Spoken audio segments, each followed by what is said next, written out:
Ready, aim, fire. Crossfire Nation, welcome again to another episode of the newly and revamped Engaged.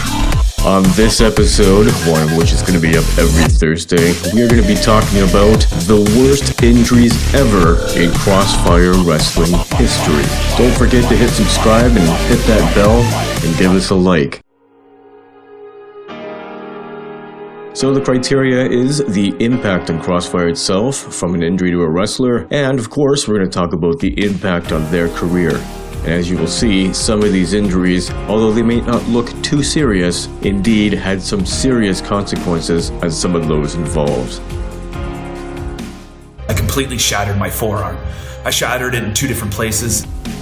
Number 4 on this list, Tyler Turva. Oblique fracture of the ulna, transverse fracture of the radial. Sometimes the most simple of maneuvers can end in disaster, as you'll see right here. Tyler Turva landing awkwardly on his right arm. This one happening in a collision with Justin Sane as both men were going for the same move. Somehow, he managed to finish the match. I actually still have the scars of getting a metal plate put in my forearm. So that's the main reason why I wasn't able to have my ladder match with Cody 2 years ago. I debated quitting wrestling on multiple fronts. To be honest, like that was the hardest time that I'd gone through since a previous injury that I had.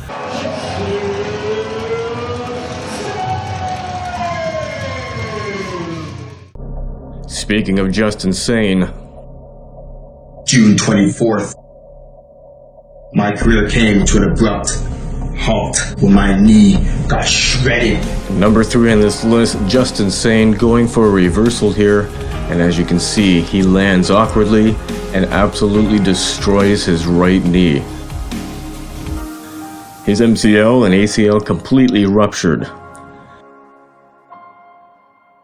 The match was almost stopped when referee Eddington James went out to check on him, but somehow Justin Sane wanted to finish the match, managed to get into the ring, but that was all he could do. This injury was severe.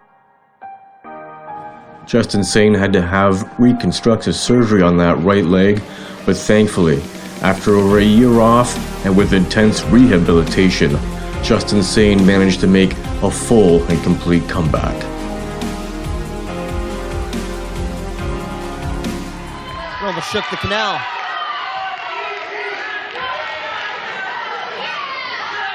Oh, he's got her up. Face buster. Number 2 on this list, Skyler Rose. A Lefortu maxillofacial fracture and a concussion. Her face was completely smashed in, and a concussion on top of previous concussions left the popular Skyler Rose retired. Unfortunately, due to this injury, Skyler Rose retired not just from Crossfire Wrestling, but from wrestling in general. 2 weeks ago, guys, I was rushed into the ER.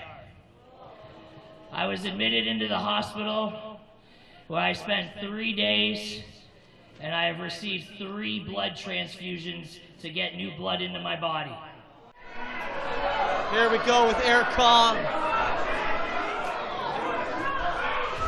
Number 1 on this list, Jeremy Elliott, with a ruptured spleen as a result of this high-impact hit from Congo Kong. Oh! Jeremy is lucky. Another look at what just happened there. My God, Congo Kong, the heavyweight champion of Crossfire. I'm saddened, and as officially right now, 1 year, 365 days, I'm here to relinquish my Crossfire Wrestling title. There you have it, Crossfire Nation. 4 of the worst injuries to have ever happened in Crossfire Wrestling. We'll see you next week on Crossfire Wrestling Engaged.